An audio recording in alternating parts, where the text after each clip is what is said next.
আজকে আমরা যাচ্ছি ঋষভে। আর ঋষভে যাওয়ার মাঝে কিছু ভিউ পয়েন্ট আমরা দেখতে দেখতেই যাব আমাদের হোটেলে।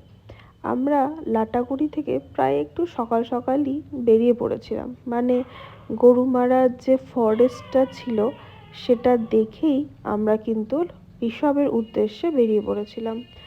যখন ঋষভে উঠছি, লাটাগুড়িতে খুব একটা ঠান্ডা ছিল না, কিন্তু ঋষভে চরম ঠান্ডা ছিল। আর চারিদিকে ভর্তি কুয়াশা, ভর্তি কুয়াশা মানে চরম কুয়াশা। গাড়ি চালাতে খুব সমস্যা হচ্ছিল। আস্তে আস্তে গাড়ি চলছে, ভিডিওতে দেখলে বুঝতেই পারবে। এখন আমরা লাভা শহরটাকে ক্রস করছি। এটাই মার্কেট। এখানে বেশ কিছু জিনিস পাওয়া যায়। আর এখানে যেটা আমরা দাঁড়িয়েছি এখন, সেটা হচ্ছে লাভা মনেস্ট্রি। এখানে বেশ দারুণ একটা ভিউ রয়েছে, কারণ এখানটাতে লাভাতে যারা যারা স্টে করছে, মানে কেউ আছে যারা ঋষভে স্টে করছে, কেউ আছে যারা লাভাতে স্টে করছে। দুটো জায়গাতেই কিন্তু স্টে করা যায়, কিন্তু দুটো জায়গার ভিউ আলাদা আর পরিস্থিতিও আলাদা। কেমন? কারণ হচ্ছে লাভাতে কিন্তু বেশ মানুষজনের সমাগম রয়েছে, মানে এখানে অনেক মানুষজনের বাস, বা এখানে প্রচুর হোমস্টে রয়েছে কাছাকাছি। কিন্তু ঋষভে এতটা হোমস্টে কিন্তু নেই, বা ঋষভে কোনো দোকানই নেই। একটা আমরা ঋষভে একটা মোমোর দোকানও পাইনি। চায়ের দোকান তো অনেক দূর, যেখানে পাহাড়ে চায়ের দোকান, মোমোর দোকান এগুলো থেকেই থাকে, কিন্তু ঋষভে কিন্তু আমরা এগুলো কিছুই পাইনি। অনেক দূরে দূরে হয়তো একটা দুটো রয়েছে, তাও না থাকারই মতো। আমার খুব একটা মানে ফাঁকা জায়গা বা খুব একটা নির্জন জায়গায় থাকতে খুব যে একটা ভালো লাগে সেটা না। আমি একটু লোকালয়ে থাকতে ভালোবাসি, একটু মার্কেটে ঘুরতে ভালোবাসি। এটাই আমার চয়েস ছিল।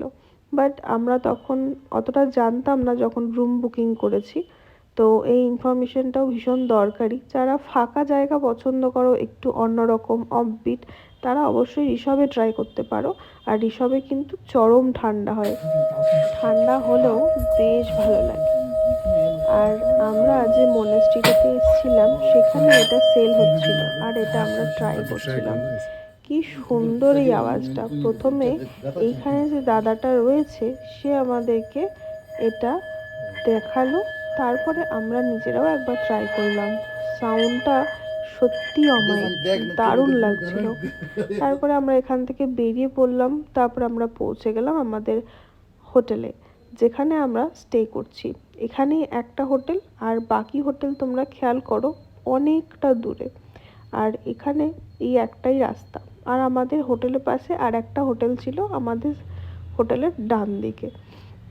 যে গাড়িগুলো রাখা রয়েছে সেগুলো ওই হোটেলেরই গাড়ি। আর আমাদের পার্কিং লটটা ওপরে। গাড়িটা তুলে আমরা ওপরে চলে এলাম আমাদের হোটেলের এন্ট্রিতে।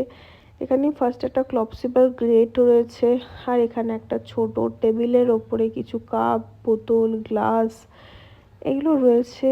আর এটা হচ্ছে আমাদের ফার্স্ট ফ্লোর বা গ্রাউন্ড ফ্লোর বলতে পারো। ফার্স্ট ফ্লোরই ধরো, কারণ এটা তো কোনো গ্রাউন্ড ফ্লোর নেই আর কি। তারপরে আমরা চলে গেলাম আমাদের সেকেন্ড ফ্লোরে। আর সেকেন্ড ফ্লোরটা বেশ সুন্দর। আর এখানে একটা প্লাস পয়েন্ট হচ্ছে এখান থেকে সোজা কাঞ্চনজঙ্ঘা দেখা যায়। আমরা কাঞ্চনজঙ্ঘার বেশ সুন্দর সুন্দর ভিউ পেয়েছি। এটা হচ্ছে 3 বেডরুম। এখানে দুটো ডাবল বেড আর ওখানে একটা সিঙ্গেল বেড রয়েছে। ঘরগুলো বেশ ভালো। একটা ওয়ার্ড্রব রয়েছে, একটা মিরর রয়েছে। আর মিররটা ভীষণই দরকারি ছিল, কারণ হচ্ছে আমাদের লাটাগুড়ির রুমে কিন্তু কোনো মিরর ছিল না বলে খুব সমস্যায় আমরা পড়ে গেছিলাম। আর মেয়েদের তো একটু মিরর লাগেই। আর ওয়াশরুমটাও বেশ বড়সড়, গিজার রয়েছে, লাইট ভালো, আর সব কিছুই দেওয়া রয়েছে, কিন্তু শাওয়ারের সাথে কিন্তু কোনো রকম গিজার অ্যাটাচমেন্ট নেই। আমাদের স্নান করতে হলে আলাদা করে, মানে বালতিতে জল নিয়ে তারপরে স্নান করতে হবে। আর এখানে আমাদের যে রুমগুলো, সেগুলো একটা পার্টি টাইপসের পাতা রয়েছে, সেটা বেশ ভালো অন্যরকম ডিজাইন করে রেখেছে, বেশ ভালো লাগছে। আর ঘরে একটাই জানলা রয়েছে, ওখানে মাও চেক করছে যে সব ঠিক আছে কিনা। আর এরপরে হচ্ছে আমাদের রুম, এই যে সোজা যে রুমটা, আর এই রুমের বাইরেই ডাইনিং এরিয়া, এখানে আমরা ডিনার, লাঞ্চ, টিফিন সব এখানেই করছিলাম। আমাদের রুমটাও বেশ সুন্দর, সব লাইট কটা জ্বালিয়ে দিই, নাহলে তোমরা বুঝতে পারবে না। লাইট কটা জ্বালিয়ে বেশ ভালোই লাগছিল দেখতে। আমাদের বেডের পাশে একটা টেবিল রয়েছে, বেড, ডাবল বেড, এখানে একটা মিরর রয়েছে, আর জানলাটাও বেশ ভালো জায়গাতে, কারণ আমরা ঘরে মাঝে মধ্যে তো খাট থেকে শুয়ে শুয়ে কাঞ্চনজঙ্ঘা দেখতে পাচ্ছিলাম যখন আকাশ পরিষ্কার ছিল। তো এই যে সোজা ভিউ। আর এখানে গিয়ে আমার এই ভিডিওটা হওয়ার পরে আমি কোনো সেরকমভাবে ভিউ বা ভিডিও ক্যাপচার করতে পারিনি। আর আমরা যেটা বললাম, ডান দিকে, হোটেলের ডান দিকে যে আরেকটা হোটেল রয়েছে, সেটা যে ওই যে দূরে হোটেল, সেইটা। আর এখানে গিয়ে আমি সেরকমভাবে ফার্স্ট দিন কোনো ভিডিও ক্যাপচার করতে পারিনি, কারণ আমি ভীষণই শীত কাতুরে। বাট এখানে গিয়ে আমি খাট থেকেই নামছিলাম না। আর ফোন তো হাতে নেওয়া অনেক দূর, ফোনও সেই বরফের মতন আর কি ঠান্ডা হয়ে যাচ্ছিলো। সেই জন্য এই ফার্স্টেই কিছু ভিডিও ক্লিপস রয়েছে, সেগুলোই তোমাদের সাথে শেয়ার করছি। আর এখানে যেহেতু ঘোরার জায়গা কিছু নেই, তাই আমরা ফার্স্ট দিন এতটাই টায়ার্ড ছিলাম, আমরা সেরকমভাবে কোথাও বেরোইও নি, আমরা ঘরেই ছিলাম, একটু রেস্ট নিয়েছি। কারণ সেই সকাল থেকে সারা দিনকার জার্নি ছিল। আমরা কটায় ঢুকেছি আমার ঠিক টাইম মুহূর্তে খেয়াল নেই, যদি আমার মনে পড়ে তো আমি পরে স্ক্রিনে দিয়ে দেবো। ভিউগুলো বেশ সুন্দর, অন্যরকম, কিন্তু মারাত্মক ঠান্ডা ছিল। আর এই যে পাশে যে হোটেলটা, সেটাও বেশ ভালো। আর সারাক্ষণ আমরা এইভাবে কম্বলের ভেতরে বসেছিলাম, আর আমি তো মানে নামছিলামই না, এরকম একটা ব্যাপার। আর জানলা দিয়ে মাঝে মধ্যে বাইরে দেখছিলাম। ফার্স্ট দিন একটা নর্মাল টেম্পারেচার থেকে হঠাৎ করে ঠান্ডাতে গেলে যেরকম কষ্ট হয় না, আমারও ঠিক সেই রকম একটা কষ্ট হচ্ছিলো। মনে হচ্ছিলো যে কেন এলাম এখানে, এত ঠান্ডা। আমি ঠান্ডা ভালোবাসি, কিন্তু মানে একটু ঠান্ডাতে কষ্টও হয় আর কি। যাই হোক, ওই যে মাঝে মধ্যে যখন মেঘটা ক্লিয়ার হচ্ছে, কাঞ্চনজঙ্ঘা খুব সুন্দরভাবে দেখা যাচ্ছে। আর যখন সূর্যের আলোটা পড়ছে, উফ কি মায়াবী দৃশ্য। আর ভিডিওতে সবটা ক্যাপচার করতে পারিনি, বাট খালি চোখে খুব সুন্দরভাবে দেখা যাচ্ছিল। আর মানে দারুণ দারুণ ভিউ লাগছিল। ওই যে দূরে কাঞ্চনজঙ্ঘা, আর আমরা ঘর থেকে বসে বসে দেখছিলাম, বেশ ভালো লাগছিল। তারপরে আস্তে আস্তে সন্ধে নেমে এলো। সন্ধে হওয়ার পরে আমি আর রিটো একটু বেরিয়েছিলাম মার্কেটে, বাট এখানে দুঃখের বিষয় কোনো মার্কেট নেই। আমরা একটা জায়গা থেকে, আমাদের যে হোটেলটা সেখান থেকে আমরা আসলাম আই লাভ ঋষভ যেখানে লেখা আছে সেইখানটাতে। ওইখানে দু একটা ভিডিও মানে হোটেল পাশাপাশি রয়েছে। আর বুঝতেই পারছো কীরকম ধু ধু অন্ধকার, কিছু নেই। এখানে একটা ড্রাইভারদের একটা পয়েন্ট রয়েছে, যেখানে একটা লোক মোমো করছে। অনেক দূর হেঁটে এসে আমরা এখানে একটা মোমো পেয়েছিলাম। তাও নেক্সট দিন এই মোমোর দোকানটাও বন্ধ ছিল। মানে যখন আর কি অনেক লোকজন আর কি ড্রাইভার একসাথে হয়, তখন আর কি ওরা এখানে এসে একটা নিজেরা মোমো টোমো বানিয়ে খায় আর কি, স্টে করে আর কি, এরকম ব্যাপার। আর এখানে একটা রেস্টুরেন্ট ছিল, সেখানে গিয়ে আমরা ম্যাগি অর্ডার করেছিলাম। ম্যাগিটা অতীব ফালতু খেতে ছিল। মানে 10 টাকার ম্যাগি 80 টাকাতে বিক্রি করছে। চলো ঠিক আছে, তাও মেনে নিলাম যে হ্যাঁ পাহাড়ে কস্টিং আছে, সব ব্যাপার আছে, কিন্তু সেটা পুরোপুরি নুনে পোড়া, আর একদমই সেদ্ধ হয়নি, একদমই ভালো খেতে না, বাজে খেতে ছিল। আর এটা হচ্ছে আমাদের সেকেন্ডের মর্নিং। দেখতেই পাচ্ছ কাঞ্চনজঙ্ঘা একদম পুরো পরিষ্কারভাবে দেখা যাচ্ছে, একদম বরফে ঢাকা সুন্দর একটা জায়গা, সুন্দর একটা ভিউ। আর ওই যে আমাদের কাঞ্চনজঙ্ঘার সোজা ভিউ আমরা এখন দেখতে পাচ্ছি। আর ওই যে ছোট্ট পাড়া লেখা আছে না আই লাভ ঋষভ, রাতে আমরা ওইখানেই গেছিলাম, এই জঙ্গলের ভেতর দিয়ে যখন আমরা দুজন যাচ্ছিলাম, বেশ ভয় লাগছিল। আর সকালবেলা যখন আমরা এসে এখানে ছাদে এখন দাঁড়িয়েছিলাম, তখন আর মনে হচ্ছিল না যে রুমে যাই। আর রোদটাও বেশ মিষ্টি, বেশ ভালো লাগছিল। খুব সুন্দর একটা জায়গা। যারা ঋষভে থাকতে চাও একটু লোকজনের বাইরে, তাদের খুবই ভালো লাগবে। আমারও ফার্স্ট দিন একটু কষ্ট হচ্ছিল, বাট যত টাইম যাচ্ছিল আস্তে আস্তে বেশ ভালোই লাগছিল। আর যারা একটু লোকালয় পছন্দ করো, মানে একটু শপিং করতে পছন্দ করো, বা খুব ঠান্ডা নিতে পারো না, অথবা একটু লোকজন না হলে বেশ ভালো লাগে না, সব সময়তে এরকম একা একা ব্যাপারটা ভালো লাগে না, তো তারা আমার মনে হয় লাভাতে থাকাটাই তাদের জন্য বেটার, মানে আমার জন্য। আমার ফার্স্ট দিন একটু বোরই লাগছিল, বাট সেকেন্ড দিন একটু অ্যাডজাস্ট হয়ে গেছিলো। কারণ এখানকার ভিউটাকেই উপভোগ করতে হবে, এখানে থাকতে গেলে এখানকার ভিউটাকেই নিতে হবে। আর আমরা ওই দিনকার সারাদিনটাতেও কাটিয়ে ফেললাম ঘরে বসে বসে কিছু কাজ করে, গেম খেলে, মুভি দেখে।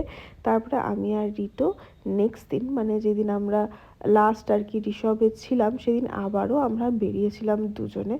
এই দিন আমরা বেরিয়ে জাস্ট কিছুক্ষণ ঘুরেই চলে এসেছিলাম। আর আজকে আমি তোমাদেরকে দেখাবো যে কতটা অন্ধকারের ভেতর দিয়ে দুদিকে জঙ্গল, গাছ, ছমছমে একটা ব্যাপার, সেখান দিয়ে আমি আর ও রাত্রেবেলা হেঁটে যাচ্ছি। আর পুরো জঙ্গলের মাঝখান দিয়ে, যেখানে কেউ নেই, মানে একটা শিয়ালও যদি যায় না, আমরা হয়তো বাঘ ভেবে ভয় পেয়ে যাব, এরকম একটা অন্ধকার ব্যাপার। তো আমরা এখন যাচ্ছি, আর আমরা দুজনে টুকটুক করে হেঁটে হেঁটে বেরোলাম। ভয়ও লাগছে যে আহ কি হবে না হবে, কারণ এতটাই নির্জন এই জায়গাটা, মানে বেশ ভয় লাগছিল আর কি। আমার ফিলিংসটা আমি এই মুহূর্তে বোঝাতে পারবো না। ওই যে দূরে যে হোটেলের লাইটগুলো দেখতে পাচ্ছ, আমরা ওই জায়গাটাতে যাব। আর আমরা এখন একটা চুইংগাম খাচ্ছি, ও চকলেট খাচ্ছে। আর এরপরে আমরা হেঁটে হেঁটে দুজনা বেরোবো। আর এখানকার রাস্তাগুলো বেশ ভালোই, মোটামুটি। আর এখানে রাস্তাতে খুব কাঠের গুঁড়ো ফেলে রেখেছিল, মানে খুব স্লিপারি হয়তো হয়ে রয়েছে, সেই জন্য প্রচুর কাঠের গুঁড়ি, তারপরে পাথর ছোটো ছোটো ওগুলো ফেলে রেখেছে যাতে স্লিপারি না হয়। আর ঋষভের রাস্তা বীভৎস খাড়াই রাস্তা, মানে পারলে কিছুক্ষণ পর রাস্তাগুলো দেখবো যে সোজা হয়ে গেছে। আর দেখতেই পাচ্ছ কীরকম অন্ধকার একটা ব্যাপার, আমাদের দুধারে জঙ্গল, এই যে গাছপালা, আর আমার ডান দিকেও গাছ, বাঁ দিকেও গাছ, আর ডান দিকে তো সোজা খাই আর কি। এরপরে আমরা হাঁটতে হাঁটতে যখন একটু এগিয়ে গেলাম, তখন একটা দেখছি যে গাড়ি সোজা আসছে। তারপরে আমরা আস্তে আস্তে হোটেলের, অন্য যে হোটেলের পয়েন্টগুলো রয়েছে যেখানে আই লাভ ঋষভ লেখা রয়েছে, সেখানে গেলাম। আমাদের তো ফার্স্টে ওই 10 মিনিটের যে অন্ধকার রাস্তাটা, সেটা পেরোতেই এত ভয় লাগছিল যেটা বলার নয়। তবে হ্যাঁ, বেশ অন্যরকম একটা ফিলিংস, মানে যেরকম আমরা সিনেমাতে দেখে থাকি না, যে জঙ্গলের ভেতরে মুভি, জঙ্গলের ভেতরে চাঁদের আলো ঢুকছে, ঠিক ওই ব্যাপারটা কিন্তু আমার তখন মনে পড়ছিল বা মনে হচ্ছিল। এরপরে আস্তে আস্তে হাঁটতে হাঁটতে যে হোটেলটা, যে জায়গাগুলোতে আর কি অনেক কটা হোটেল একসাথে রয়েছে, সেখানে আমরা চলে গেলাম। এই যে সোজা হোটেলটা, এটাতে আমরা কালকে মোস্ট অফ দ্য ফালতু ম্যাগি খেয়েছিলাম। আমি তো বলবোই না কোনো দিন, যদি কেউ আই লাভ ঋষভ যাও তাহলে এই হোটেলটা তোমরা একদম দেখতে পাবে। কারণ খুবই কাছে এই হোটেলটা, আই লাভ ঋষভের একদম সামনেই বলতে পারো। সেখানে কোনো দিন তোমরা, আমার মনে হয় না, কোনো খাবার খেও, কারণ হচ্ছে ওখানে জিনিসের দাম বাকি জায়গার থেকে ভীষণ কস্ট। আর তার থেকেও বড় কথা হচ্ছে ওখানকার খাবার দাবার একদমই ভালো না। আর এই দিন ছিল আমাদের বিয়ের 1 মাস কমপ্লিটের একটা ছোট শর্ট ভিডিও, সেটা আমরা শেয়ার করে দিচ্ছি। আসলে আমরা ওই দিন বেরিয়েছিলাম একটা কেক কিনতে, যাতে আমরা একটু কেক কেটে ফার্স্ট 1 মান্থ অ্যানিভার্সারিটা সেলিব্রেট করব বলে। বাট দুঃখের বিষয়, এখানে একটা কেকের দোকান নেই, মানে একটা 5 টাকা বা 10 টাকা দামেরও কেক পাওয়া যাচ্ছিল না। কোনো দোকানই এখানে সেরকমভাবে নেই। ওই গোটা ঋষভে একটাই দোকান, সেখানে শুধু ওই বাউলি, চকলেট, ঠিক আছে, ম্যাগি, এইসব ছাড়া কিছুই পাওয়া যাচ্ছে না। তো এখানে আমরা রাত্রেবেলা তখন কিভাবে সেলিব্রেট করব এটাই আমরা ভাবছিলাম। তো ভাবলাম যে ভালো টাইম কাটানোর জন্য তো মিষ্টি হলেই দরকার, মিষ্টি হলেই তো হয়ে যায়, তাই না? তো তখন ভাবলাম যে ঠিক আছে, আমাদের কাছে তো আমাদের ব্যাগে একটা কিটক্যাট রাখা রয়েছে, তো সেই কিটক্যাটটাকেই আমরা আজকে খেয়ে সেলিব্রেট করব। আর তারপরে তো আমরা কেক কাটবই কখনো কখনো, তো তখন তো কেক কেটে আমরা সেলিব্রেট করবই। বাট এখন এই মুহূর্তে আমরা এই কিটক্যাট ছাড়া এখানে কিছু কেটেই সেলিব্রেট করতে পারিনি, বেশ অন্যরকম। আর তারপরে এইসব হয়ে যাওয়ার পরে আমরা চলে গেলাম সোজা ডিনার করতে। আর এখানে মোটামুটি খাবারগুলো বেশ ভালোই, খুব একটা খারাপও বলবো না বা খুব একটা ভালোও বলবো না। আমাদেরকে দেখে তোমরা তো বুঝতেই পারছো যেখানে কতটা ঠান্ডা। আমাদের আজকে ছিল হচ্ছে পরোটা আর ডিমের কারি আর আলুর দম। খাবারগুলো বেশ ভালো, বাট এই হোটেলটাতে আমি কাউকে রেফার করব না, কারণ আমার হোটেলটা পার্সোনালি খুব একটা পছন্দ হয়নি। পছন্দ হয়নি বলতে হোটেল পছন্দ হয়নি সেটা না, এখানকার বিহেভিয়ারটা আমার একদম পছন্দ হয়নি। কখনো কখনো ওদের মুড ভালো থাকলে আর কি ভালো বিহেভিয়ার, না হলে খারাপ বিহেভিয়ার। যাই হোক, ভিডিওটা দেখার জন্য থ্যাংক ইউ।